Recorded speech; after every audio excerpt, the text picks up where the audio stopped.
ഗുജറാത്തിലെ ഒരു ചെറിയ ഗ്രാമത്തിൽ നിന്നുള്ള വാർത്ത ഒരു ലോക്കൽ സംഭവം എന്ന നിലയിൽ ഒതുങ്ങുന്നതല്ല. ഇന്ത്യയുടെ ഭരണഘടന ഉറപ്പു നൽകുന്ന സമത്വം എന്ന ആശയവും നിലനിൽക്കുന്ന സാമൂഹിക യാഥാർത്ഥ്യവും തമ്മിലുള്ള വെട്ടിച്ചേരൽ വീണ്ടും വെളിപ്പെടുത്തുന്ന സംഭവം. സമത്വ ഇന്ത്യ എന്ന ആശയം എത്രത്തോളം യാഥാർത്ഥ്യത്തിൽ നിന്ന് അകലെയാണെന്നതിൻ്റെ മറ്റൊരു തെളിവ്.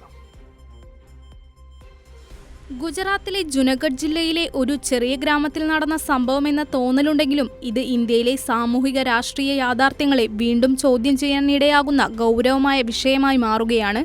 വിസാവദാർ താലൂക്കിലെ ബൂദടി ഗ്രാമത്തിൽ ശ്രീരാമക്ഷേത്രത്തിന്റെ പുനഃപ്രതിഷ്ഠ ചടങ്ങിനോടനുബന്ധിച്ച് സംഘടിപ്പിച്ച സമൂഹ സദ്യ സാമൂഹിക ഐക്യത്തിന്റെ പ്രതീകമാകേണ്ട ചടങ്ങായിരുന്നുവെങ്കിലും വിവേചനത്തിന്റെ ഒരു പുതിയ വിവാദമായി മാറി. സംഭവത്തിന്റെ കേന്ദ്രത്തിൽ നിൽക്കുന്നത് ദളിത് സമൂഹത്തോടുള്ള വ്യക്തമായ വേർതിരിവാണ്.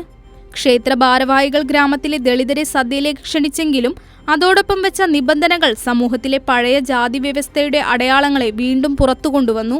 സ്വന്തം പാത്രങ്ങളും ഗ്ലാസുകളും കൊണ്ടുവരണം, മറ്റു സമൂഹങ്ങൾ ഭക്ഷണം കഴിച്ച ശേഷം മാത്രമേ എത്താവൂ, പ്രസാദം വാങ്ങുമ്പോഴും അകന്നു നിൽക്കണം. ഇവയെല്ലാം നിയമപരമായി മാത്രമല്ല ഭരണഘടനാ മൂല്യങ്ങൾക്കുമേൽ ചോദ്യമുയർത്തുന്ന നടപടികളാണ്.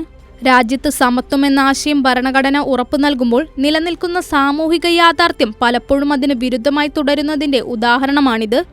പരാതിക്കാരനായ അജയ് ബൊറിച്ചയുടെ ഇടപെടലോടെ പോലീസ് കേസ് രജിസ്റ്റർ ചെയ്തതും ശ്രദ്ധേയമാണ്. 5 ക്ഷേത്ര ഭാരവാഹികളാണ് പ്രതിപ്പട്ടികയിൽ ഉൾപ്പെട്ടിരിക്കുന്നത്. News desk, Kairali news.